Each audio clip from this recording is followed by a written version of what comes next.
Assalamualaikum. In this video, we are going to discuss the climate change in the coastal zone and Southeast Asia. तो south East Asia में हमारे पास countries आ जाती हैं like Indonesia, Thailand, फ़िलिपाइंस वगैरह।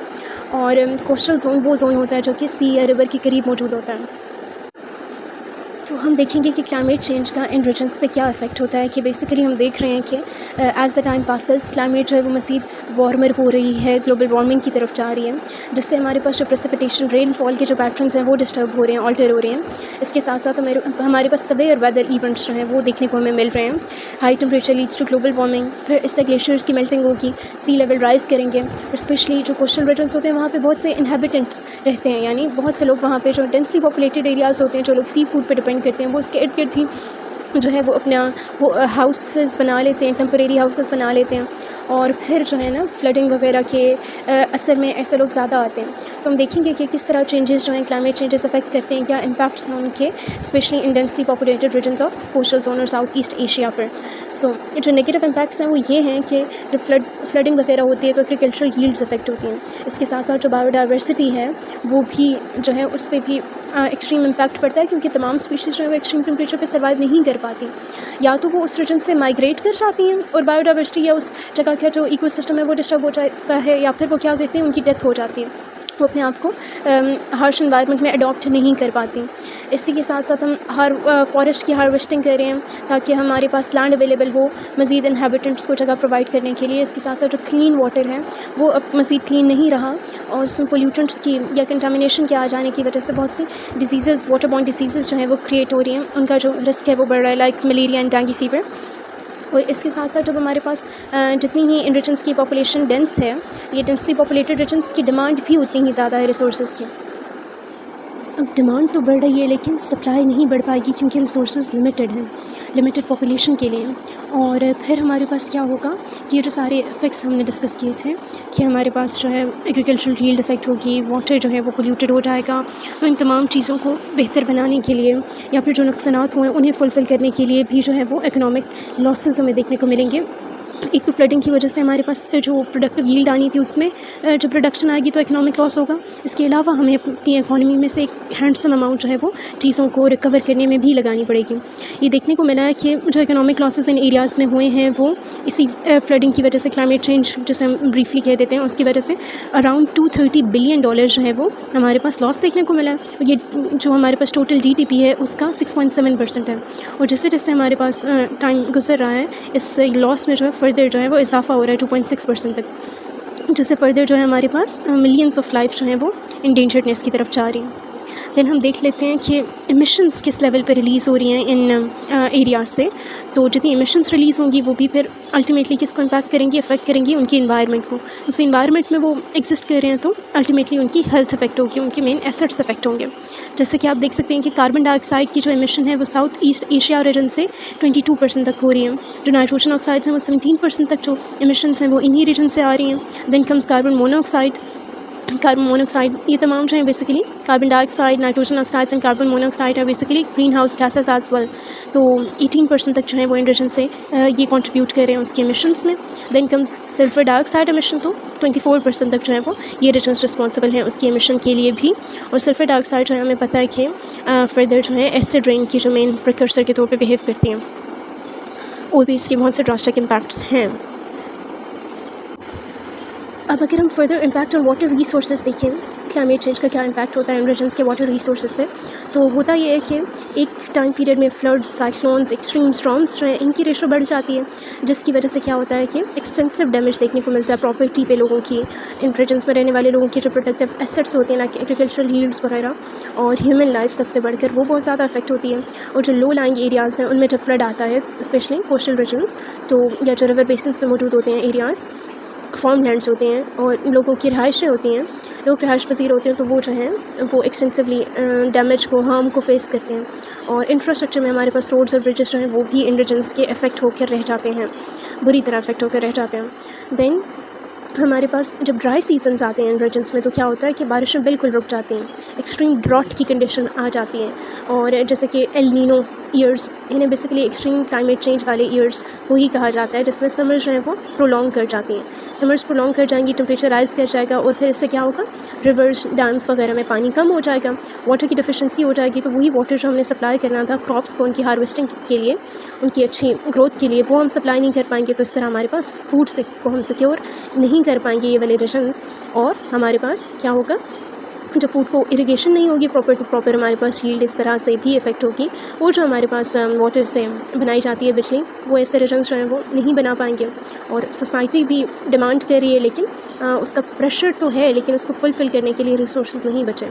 Intergovernmental panel on climate change ने भी south East Asia वाले regions को वार्न किया था कि आपका सी लेवल जो है वो अलार्मिंग रेट पर जो है वो ऑल्टर करता है, या तो बहुत ज़्यादा राइज़ कर जाता है या फिर उसमें एक्सट्रीम डेफिशिएंसी आ जाती है। बहरहाल एग्रीकल्चरल और इकोसिस्टम वाले रीजन्स में क्या इम्पैक्ट होता है हमारे पास क्लाइमेट चेंज का, हम बात कर रहे हैं साउथ ईस्ट एशिया रीजन्स की और कोस्टल जोन्स की।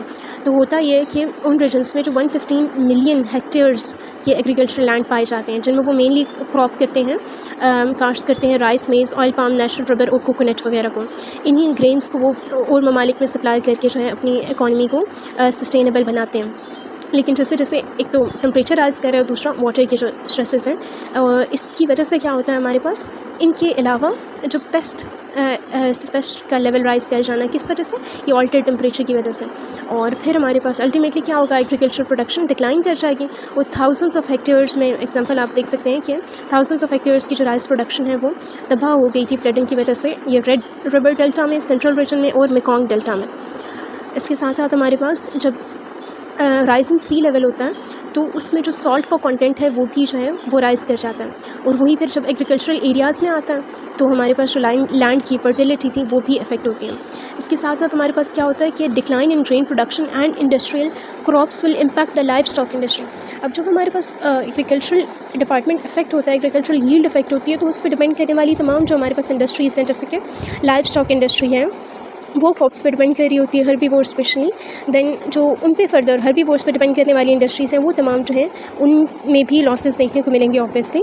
फॉर एग्जांपल हमारे 2100 हाई टेम्परेचर जो हैं उन्होंने क्या किया था, राइस यील्ड को नुकसान पहुँचाया था। और कितना नुकसान पहुँचाया था, अप टू 50% ऑन एवरेज जो है 1990 से कंपेयर किया जाए तब जो क्रॉप यील्ड आई थी और 2100 में जो देखने को मिली तो 15% जो है वो डिक्रीज़ था, कमी आई थी। और फिर हमारे पास आ जाते हैं फॉरेस्ट रिसोर्सेज। तो साउथ ईस्ट एशिया वाले रीजन्स में क्या होता है कि 203 मिलियन हेक्टेयर्स पे जो है फॉरेस्ट कायम है, जिससे हमारे पास ग्लोबल टोटल 5.2% जो है ना लैंड जो है इनसे ऑक्यूपाइड थी।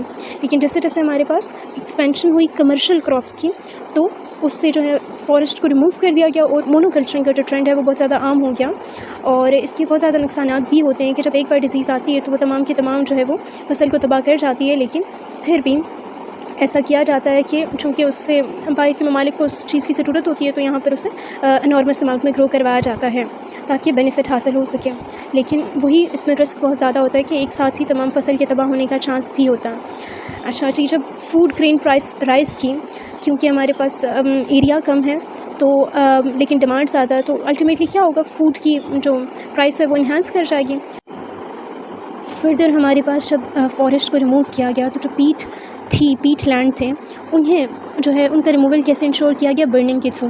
3 मिलियन हेक्टेयर्स पे वो पीट लैंड मुश्तमिल थे और जब उन्हें बर्न किया गया तो ऑब्वियसली उसमें जो कार्बन रिलीज़ हुई उसकी बर्निंग से और एटमॉस्फेयर में 3 to 5 पीटाग्राम ऑफ कार्बन जो है उसका रिलीज़ किया गया, इमिट किया गया इस एनॉर्मस अमाउंट में।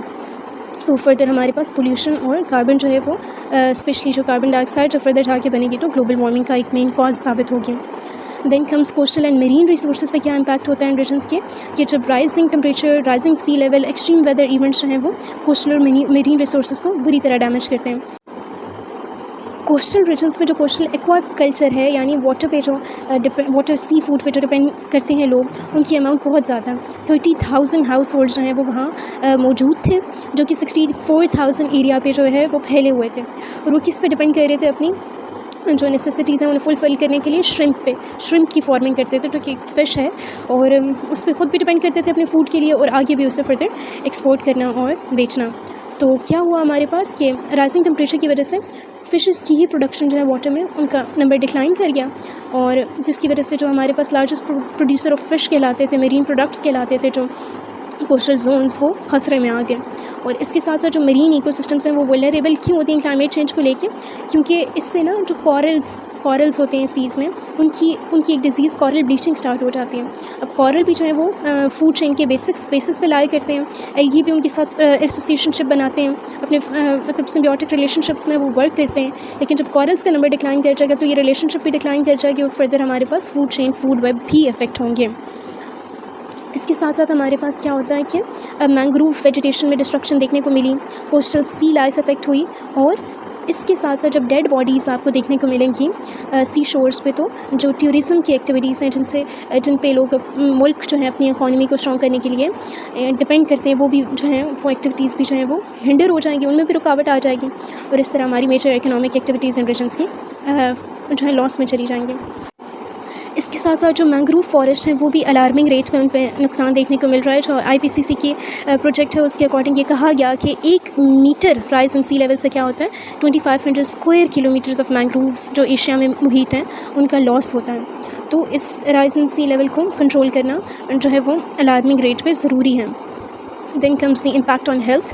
तो WHO के अकॉर्डिंग क्लाइमेट चेंज जो है वो सीरियस और डैमेजिंग इम्पैक्ट शो कर रहा है ह्यूमन हेल्थ पे, जो कि साउथ ईस्ट एशिया के रीजन में मौजूद लोग हैं उनकी हेल्थ को सिवियरली इफेक्ट कर रहा है। और जो हमारे पास वाटर बॉर्न डिसीज़ का तो हमने पहले ही जिक्र किया था, लेकिन जब फूड की रिडक्शन हो जाएगी तो वो जो है वो फैमिन को फेस करेंगे, ठीक है। फ्लड्स एंड ड्रॉट्स की कंडीशन में फिर उनकी मैल न्यूट्रिशन इन चिल्ड्रन हमें देखने को मिलेगी, रिस्पायरेटरी इलनेसेस का उन्हें सामना करना पड़ेगा, और फिर फर्दर हमारे पास क्या होगा कि जो एयर पोल्यूशन जनरेट हो रही है proper lack of proper sewage system की वजह से, फिर हमारे पास जो बीमारियां देखने को मिलेंगी, एयर पोल्यूशन होगी, पोल्यूटेंट्स जो हैं ह्यूमन हेल्थ को इफेक्ट करेंगे।